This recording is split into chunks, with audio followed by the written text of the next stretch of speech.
Terror y nada más presenta.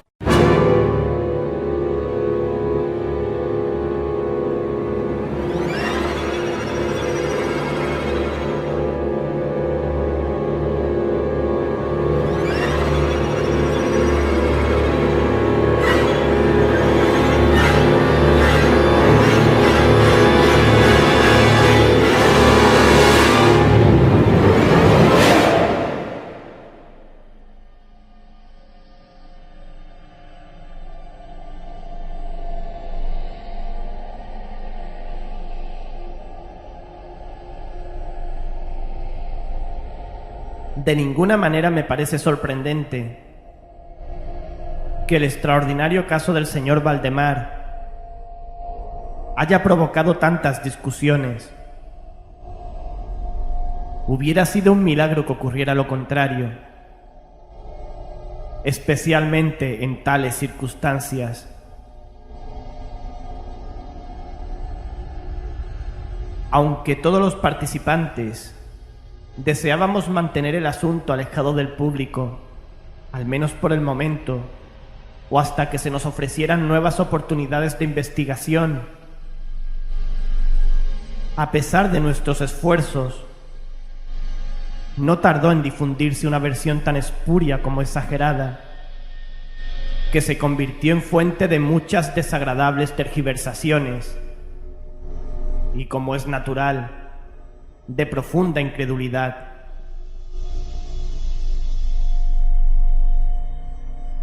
El momento ha llegado de que yo dé a conocer los hechos, al menos en la medida en que me es posible comprenderlos.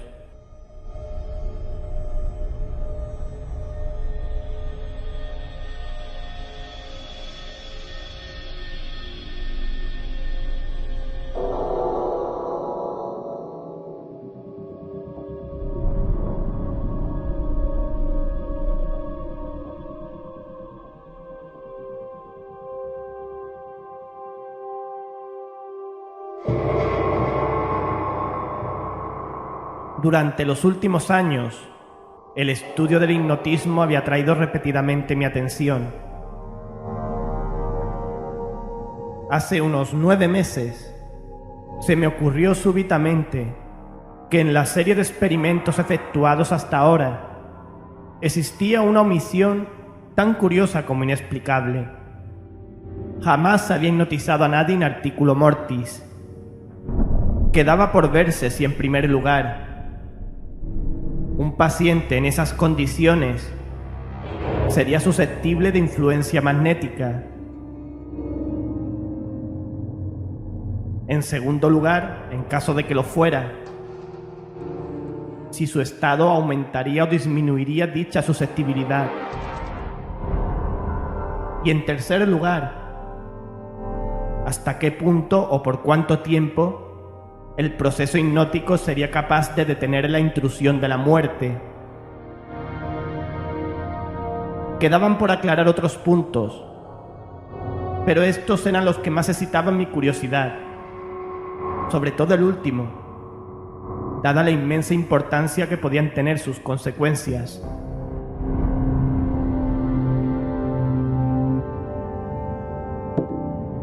Pensando si entre mis relaciones habría algún sujeto que me permitiera verificar esos puntos, me acordé de mi amigo Ernest Valdemar, renombrado compilador de la biblioteca forénsica y autor de las versiones polacas de Wallenstein y Gargantúa. El señor Valdemar, residente desde 1839 en Harlem, Nueva York, era especialmente notable por su extraordinaria delgadez, tanto que sus extremidades inferiores se parecían mucho a las de John Randolph, y también por la blancura de sus patillas, en violento contraste con sus cabellos negros, lo cual llevaba a suponer con frecuencia que usaba peluca. Tenía un temperamento muy nervioso, que le convertía en buen sujeto para experiencias hipnóticas. 2 o 3 veces le había adormecido sin gran trabajo, pero me decepcionó no alcanzar otros resultados que su especial constitución me había hecho prever. Su voluntad no quedaba nunca bajo mi entero dominio, y por lo que respecta a la clarividencia, no se podía confiar en nada de lo que había conseguido con él. Atribuía yo aquellos fracasos al mal estado de salud de mi amigo. Unos meses antes de trabar relación con él, los médicos le habían declarado tuberculoso. El señor Valdemar acostumbraba a referirse con toda calma a su próximo fin, como algo que no cabe ni evitar ni lamentar.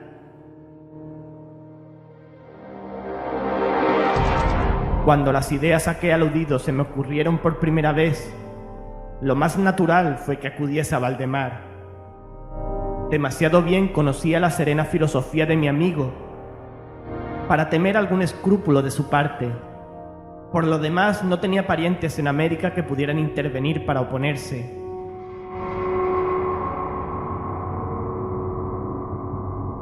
Le hablé francamente del asunto y para mi sorpresa noté que se interesaba vivamente.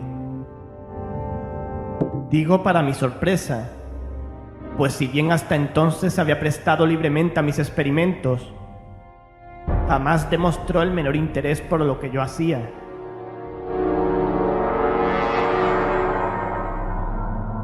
Su enfermedad era de las que permiten un cálculo preciso sobre el momento en que sobrevendrá la muerte. Convinimos, pues, en que me mandaría llamar 24 horas antes del momento fijado por sus médicos para su fallecimiento. Hace más de 7 meses que recibí la siguiente nota, de puño y letra de Valdemar. Estimado P., ya puede usted venir. D y F coinciden en que no pasaré de mañana a medianoche. Y me parece que han calculado el tiempo con mucha exactitud. Valdemar.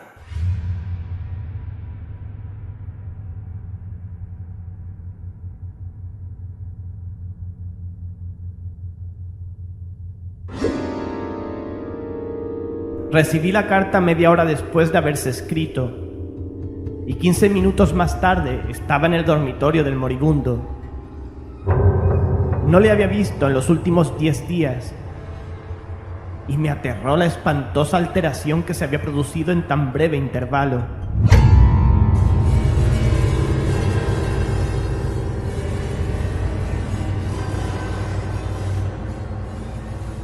Su rostro tenía un color plomizo.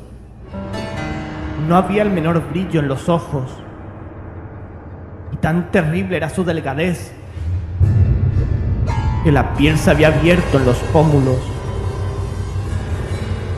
Expectoraba continuamente y el pulso era casi imperceptible.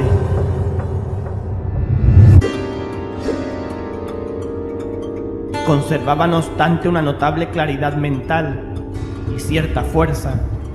Me habló con toda claridad, tomó algunos calmantes sin ayuda ajena, y en el momento de entrar en su habitación, le encontré escribiendo unas notas en una libreta. Se mantenía sentado en el lecho con ayuda de varias almohadas, y estaban a su lado los doctores D y F.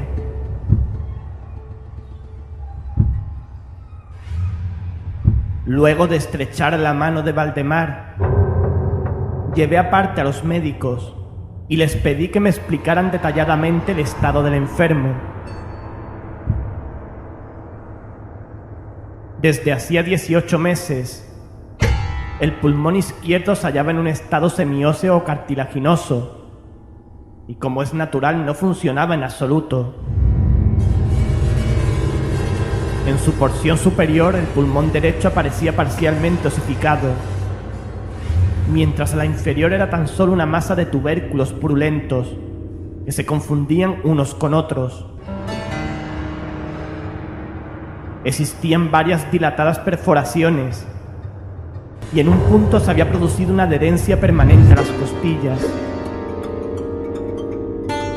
Todos estos fenómenos del lóbulo derecho eran de fecha reciente.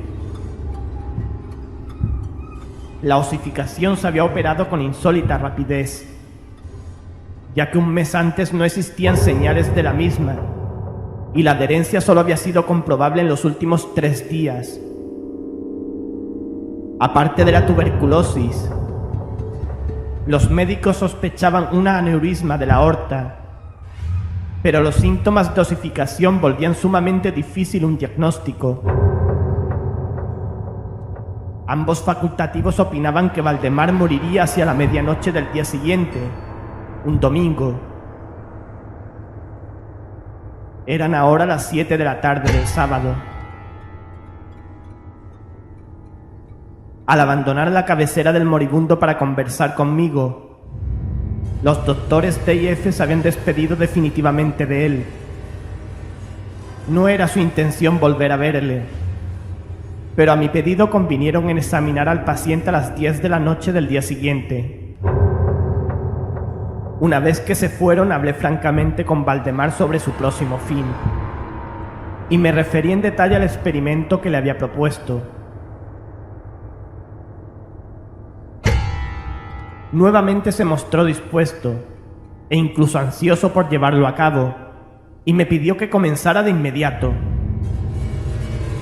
2 enfermeros, un hombre y una mujer, atendían al paciente, pero no me sentía autorizado a llevar a cabo una intervención de tal naturaleza, frente a testigos de tan poca responsabilidad en caso de algún accidente repentino.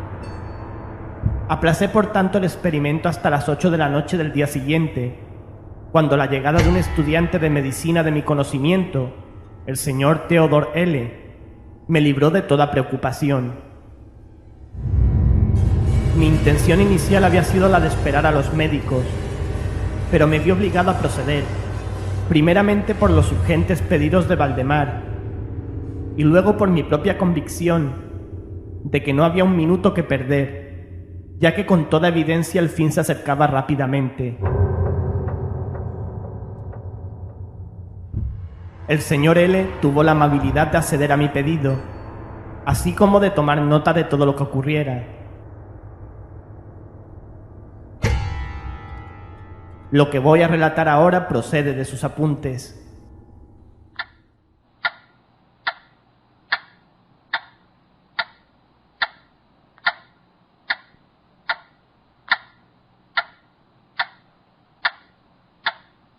Faltaban 5 minutos para las 8, cuando después de tomar la mano de Valdemar, le pedí que manifestara con toda la claridad posible, en presencia de L., que estaba dispuesto a que yo le hipnotizara en el estado en que se encontraba.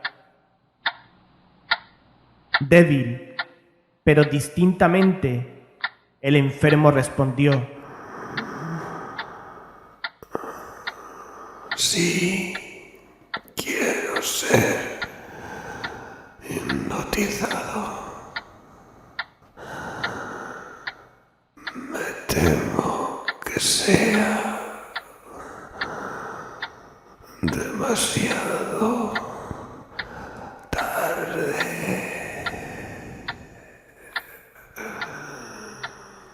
Mientras así decía, empecé a efectuar los pases que en las ocasiones anteriores habían sido más efectivos con él. Sentía indudablemente la influencia del primer movimiento lateral de mi mano por su frente, pero aunque empleé todos mis poderes, me fue imposible lograr otros efectos hasta algunos minutos después de las 10, cuando llegaron los doctores D y F, tal como lo habían prometido. En pocas palabras les expliqué cuál era mi intención, y como no opusieron inconveniente, considerando que el enfermo se hallaba ya en agonía, continué sin vacilar, cambiando sin embargo los pases laterales por otros verticales y concentrando mi mirada en el ojo derecho del sujeto. A esta altura su pulso era imperceptible y respiraba entre estertores a intervalos de medio minuto. Esta situación se mantuvo sin variantes durante un cuarto de hora. Al expirar este periodo, sin embargo, un suspiro perfectamente natural, aunque muy profundo, escapó del pecho del moribundo, mientras cesaba la respiración estertorosa, o mejor dicho, dejaban de percibirse los estertores. En cuanto a los intervalos de la respiración, siguieron siendo los mismos. Las extremidades del paciente estaban heladas.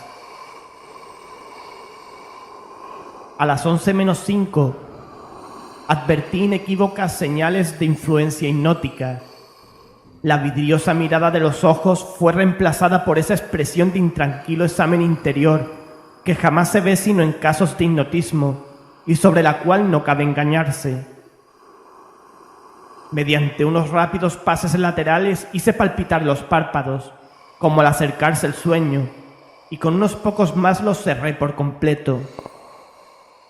No bastaba esto para satisfacerme, sin embargo, sino que continué vigorosamente mis manipulaciones, poniendo en ellas toda mi voluntad, hasta que hube logrado la completa rigidez de los miembros del durmiente, a quien previamente había colocado en la posición que me pareció más cómoda.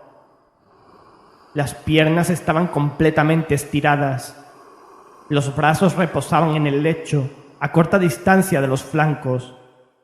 La cabeza había sido ligeramente levantada.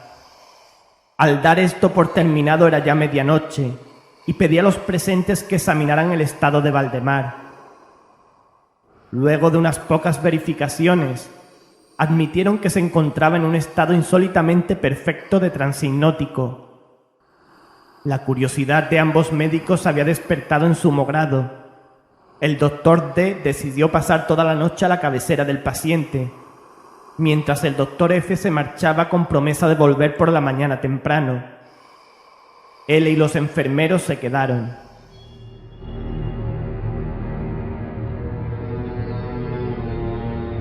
Dejamos a Valdemar en completa tranquilidad hasta las 3 de la madrugada, hora en que me acerqué y vi que seguía en el mismo estado que al marcharse el doctor F. Vale decir que yacía en la misma posición y su pulso era imperceptible. Respiraba sin esfuerzo, aunque casi no se advertía su aliento, salvo que se aplicara un espejo a los labios. Los ojos estaban cerrados con naturalidad y las piernas tan rígidas y frías como si fueran de mármol.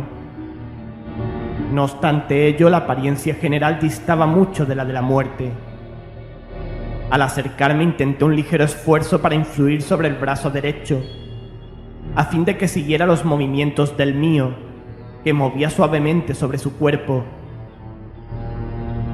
En esta clase de experimento jamás había logrado buen resultado con Valdemar. Pero ahora, para mi estupefacción, vi que su brazo, débil pero seguro, seguía todas las direcciones que le señalaba el mío. Me decidí entonces a intentar un breve diálogo. Valdemar. Valdemar. ¿Duerme usted? Valdemar. Valdemar. ¿Duerme usted? No me contestó, pero noté que le temblaban los labios, por lo cual repetí varias veces la pregunta. Valdemar, ¿me escucha? Valdemar, ¿duerme usted? Valdemar, ¿duerme usted?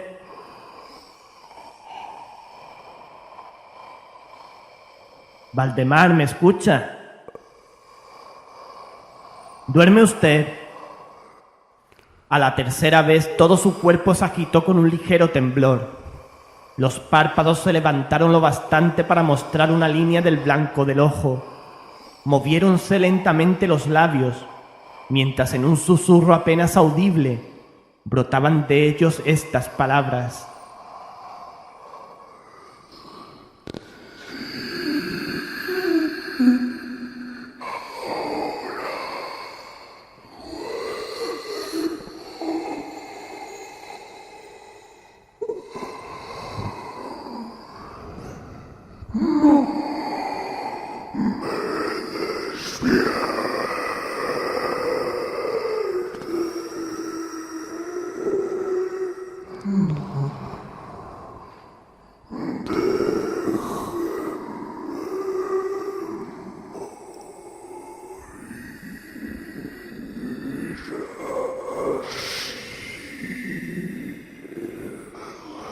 Palpé los miembros, encontrándolos tan rígidos como antes.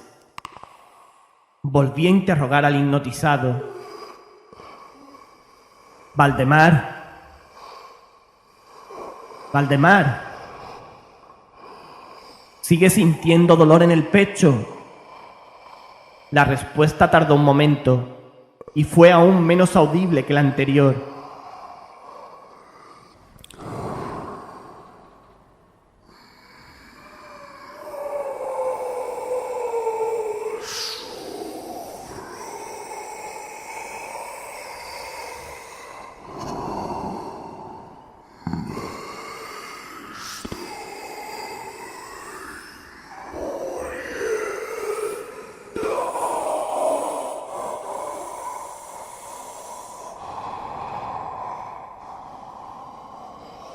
No me pareció aconsejable molestarle más por el momento, y no volví a hablarle hasta la llegada del Dr. F., que arribó poco antes de la salida del sol, y se quedó absolutamente estupefacto al encontrar que el paciente se hallaba todavía vivo. Luego de tomarle el pulso y acercar un espejo a sus labios, me pidió que le hablara otra vez, a lo cual accedí. Valdemar. Valdemar, ¿me escucha? Valdemar, ¿sigue usted durmiendo? Valdemar, ¿sigue usted durmiendo? Valdemar, ¿me escucha, Valdemar? ¿Sigue usted durmiendo? Valdemar, ¿sigue usted durmiendo? Como la primera vez, pasaron unos minutos antes de lograr respuesta, y durante el intervalo el moribundo dio la impresión de estar juntando fuerzas para hablar.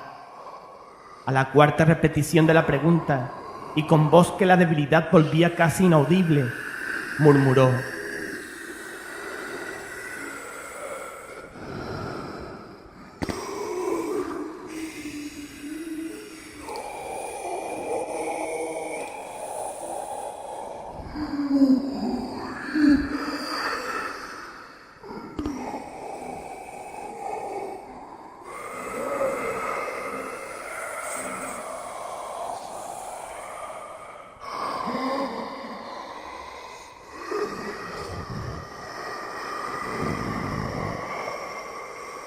La opinión, o mejor el deseo de los médicos, era que no se arrancase a Valdemar de su actual estado de aparente tranquilidad hasta que la muerte sobreviniera, cosa que según consenso general solo podía tardar algunos minutos.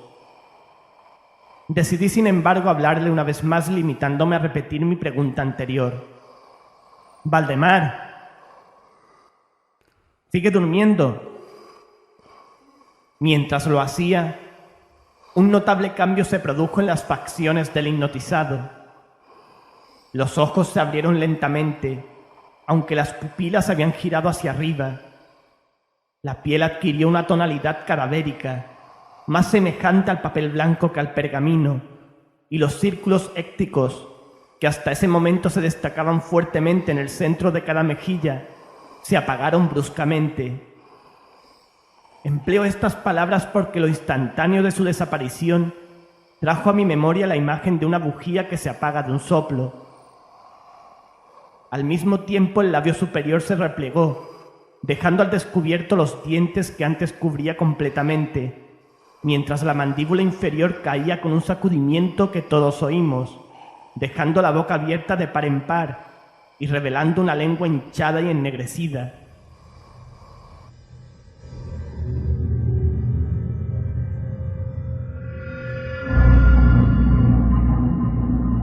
Supongo que todos los presentes estaban acostumbrados a los horrores de un lecho de muerte, Pero la apariencia de Valdemar era tan espantosa en aquel instante que se produjo un movimiento general de retroceso. Comprendo que he llegado ahora a un punto de mi relato en el que el oyente se sentirá movido a una absoluta incredulidad. Me veo, sin embargo, obligado a continuarlo.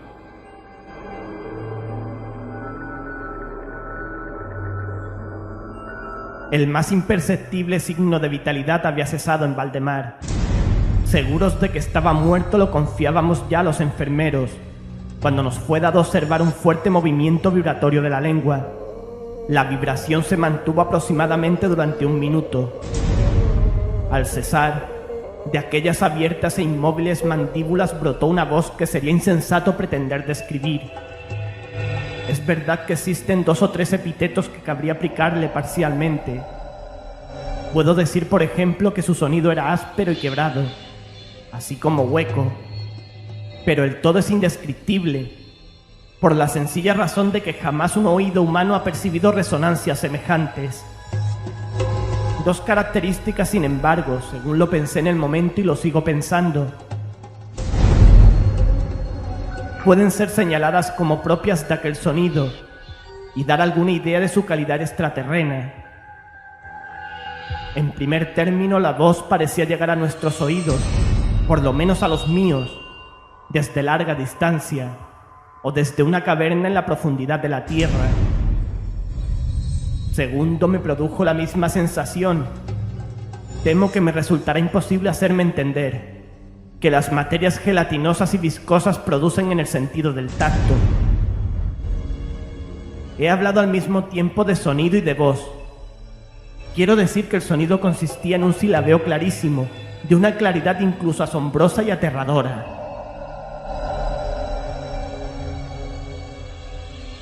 El señor Valdemar hablaba, y era evidente que estaba contestando a la interrogación formulada por mí unos minutos antes. Como se recordará, le había preguntado si seguía durmiendo, y ahora escuché.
Ninguno de los presentes pretendió siquiera negar ni reprimir el inexpresable, estremecedor espanto que aquellas pocas palabras, así pronunciadas, tenían que producir.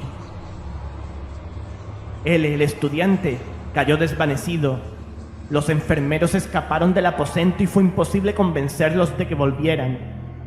Por mi parte, no trataré de comunicar mis propias impresiones al oyente. Durante 1 hora, silenciosos, sin pronunciar una palabra, nos esforzamos por reanimar a L. Cuando volvió en sí, pudimos dedicarnos a examinar el estado de Valdemar. Seguía en todo sentido como lo he descrito antes, salvo que el espejo no proporcionaba ya pruebas de su respiración. Fue inútil que tratáramos de sangrarlo en el brazo. Debo agregar que este no obedecía ya a mi voluntad. En vano me esforcé por hacerle seguir la dirección de mi mano. La única señal de la influencia hipnótica la constituía ahora el movimiento vibratorio de la lengua cada vez que volvía a hacer una pregunta a Valdemar. Se diría que trataba de contestar, pero que carecía ya de voluntad suficiente. Permanecía insensible a toda pregunta que le formulara cualquiera que no fuese yo, aunque me esforcé por poner a cada uno de los presentes en relación hipnótica con el paciente. Creo que con esto he señalado todo lo necesario para que se comprenda cuál era la condición del hipnotizado en ese momento. Se llamó a nuevos enfermeros y a las 10 de la mañana abandoné la morada en compañía de ambos médicos y de él.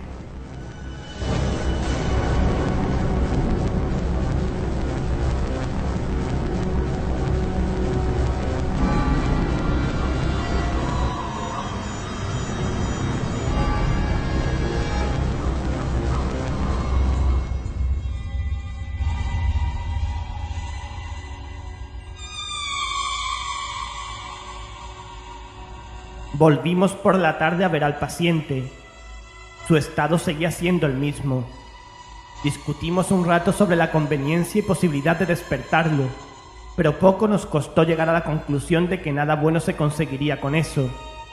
Resultaba evidente que hasta ahora la muerte, o eso que de costumbre se denomina muerte, había sido detenida por el proceso hipnótico. Parecía claro que si despertábamos a Valdemar, lo único que lograríamos sería su inmediato, o por lo menos su rápido fallecimiento.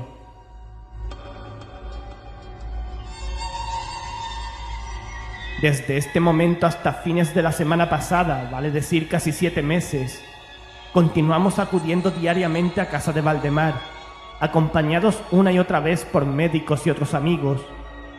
Durante todo este tiempo el hipnotizado se mantuvo exactamente como lo he descrito. Los enfermeros le atendían continuamente.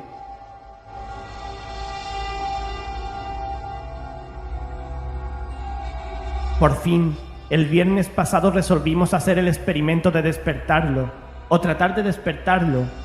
Probablemente el lamentable resultado del mismo es el que ha dado lugar a tanta discusión en los círculos privados y a una opinión pública que no puedo dejar de considerar como injustificada.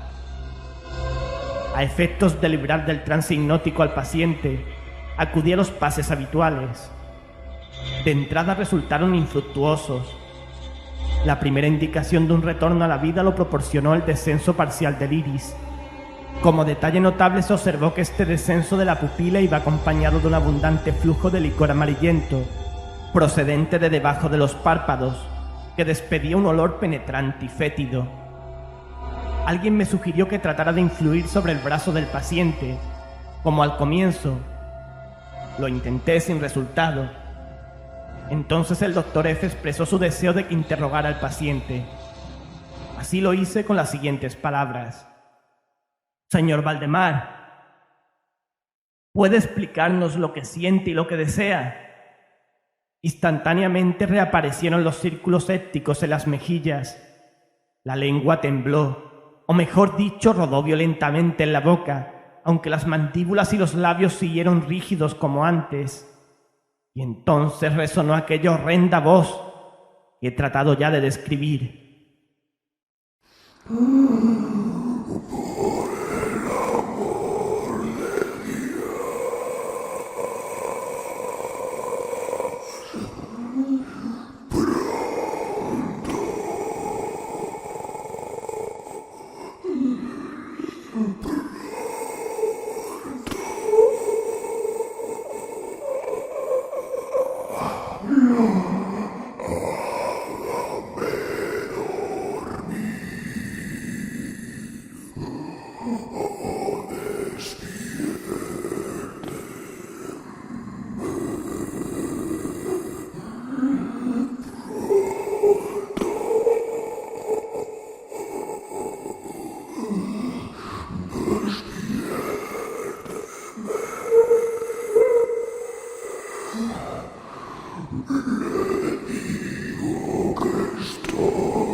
Perdí por completo la serenidad y durante un momento me quedé sin saber qué hacer. Por fin intenté calmar otra vez al paciente, pero al fracasar debido a la total suspensión de la voluntad, cambié el procedimiento y luché con todas mis fuerzas para despertarlo. Pronto me di cuenta de que lo lograría, o por lo menos así me lo imaginé. Y estoy seguro de que todos los asistentes se hallaban preparados para ver despertar al paciente.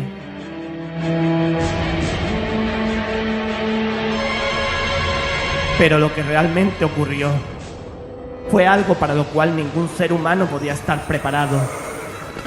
Mientras ejecutaba rápidamente los pases hipnóticos, entre los clamores de Valdemar, que literalmente explotaban desde la lengua y no desde los labios del sufriente, bruscamente todo su cuerpo, en el espacio de 1 minuto o aún menos, se encogió, se deshizo, se pudrió entre mis manos. Sobre el lecho, ante todos los presentes, no quedó más que una masa casi líquida, de repugnante, de abominable putrefacción.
¿Han escuchado? La verdad sobre el extraño caso del señor Valdemar, por Edgar Allan Poe.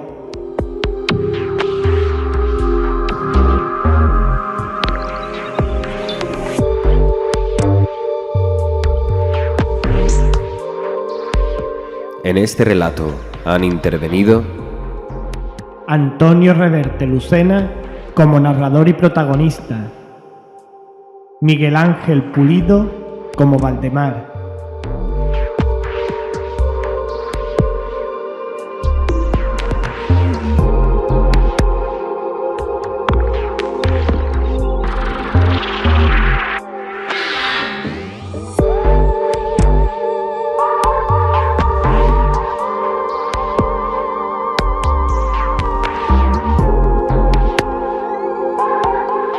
Para continuar viviendo el terror y el miedo, no dejen de visitarnos en nuestra web oficial www.terrorinadamas.org.